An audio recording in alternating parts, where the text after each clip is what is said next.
up and pop the balls underneath each meaty part of your glutes, so your bottom cheeks, and you want to just check that they're in the right place. So feel for your pelvic bones underneath your fingers. That might be a little bit difficult if your bump is quite big, but you'll probably remember roughly where that sensation is.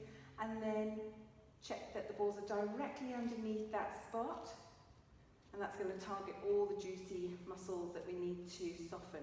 So I'm going to move my hands out of the way, but you can have them just on the floor, or you can tuck them behind your head like I'm doing. That will open up your diaphragm and really help you to get some air in. So begin a very gentle roll from side to side.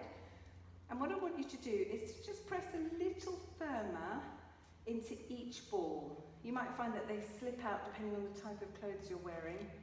Lycra is not great for prickly balls. And see if you can create an infinity symbol, or a figure of 8 is probably the easiest way to think of it. Let your legs move comfortably to help you.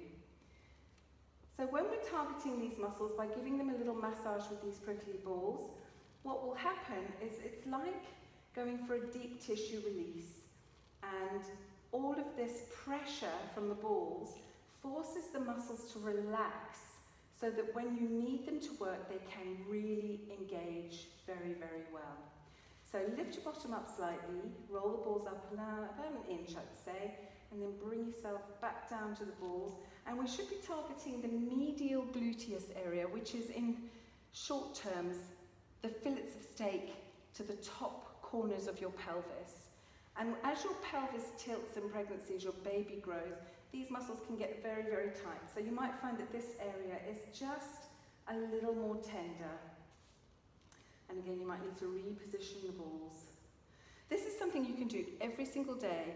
Anytime you're feeling lower back pain or hip pain, any of those kind of sensations that you might be feeling, even sacroiliac joint dysfunction benefits from this release.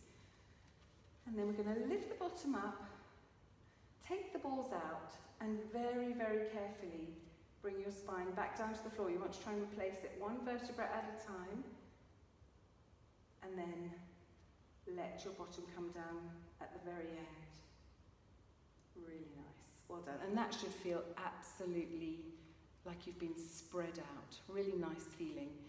So a couple of other things you can do. If you don't have pubic pain in pregnancy, you can probably benefit from this other add-on. So if we put the balls back for a second, and just make sure it's right in the middle of the meaty part of your bottom. Let your knee fall out to the side. And if that's not aggravating your pubic bone, you can roll from side to side and really target the piriformis muscle in this way. Or, if that's hurting too much to roll, you can just let the leg fall and just allow it to relax so the inner thigh is stretching and the pressure is on the piriformis.